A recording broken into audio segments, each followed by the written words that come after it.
Quand les leaders politiques travaillent pour eux-mêmes, quand les caisses de l'État sont truandées, quand un peuple devient incapable d'organiser les élections pour se choisir un dirigeant à tous les niveaux, il n'y a plus de nation. Plus personne n'est responsable de rien. Quand les conflits d'intérêts deviennent permanents, fruit de la porosité entre politique et économie, le pays est empoisonné dans sa gouvernance. La corruption empêche tout résultat positif et ralentit toute forme de progrès. Le sens de l'État disparaît et le contrat social se brise. Le pacte national disparaît. Et quand l'État vole en éclats, les dirigeants deviennent des mercenaires et les citoyens des délinquants. Les 140 groupes armés qui tuent, violent et volent à l'Est sont en majeure partie le fruit de plusieurs formes de corruption. Croyez-le, l'impunité engendre l'indiscipline et celle-ci la médiocrité. L'anormal finit par être normal. Le peuple se perd de génération en génération. L'indiscipline engendre un flou et nous empêche de distinguer un leader compétent d'un bandit qui détruit la patrie. À vous de choisir. L'illusion d'un pays gratuit.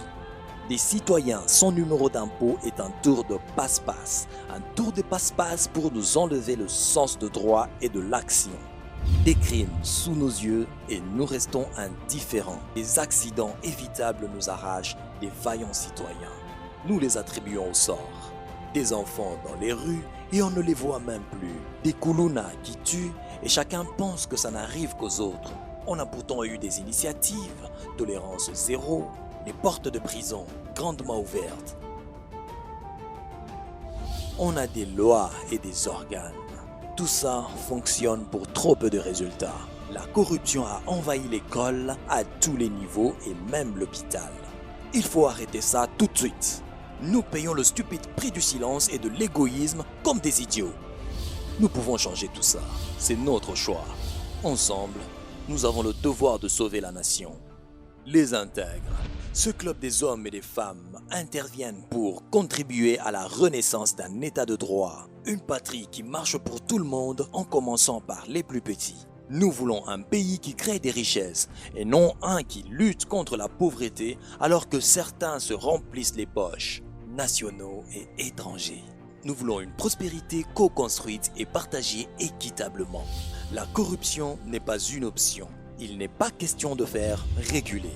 Il faut la déraciner et la garder sous surveillance, afin qu'elle ne tue plus jamais un enfant de famine ou de maladie. Les intègres refusent d'enterrer les causes de la misère. Nous voulons que l'intelligence collective soit au-dessus des égos et qu'elle participe aux performances de la cité. Qu'aucune classe ne confisque le destin de la nation au nom de la corruption. Notre mode d'action, l'affirmation positive, la connaissance et la conscience des citoyens qui agissent. Nous allons certes agacer la corruption et les corrupteurs au nom de la patrie, mais c'est le prix à payer pour un Congo performant et digne.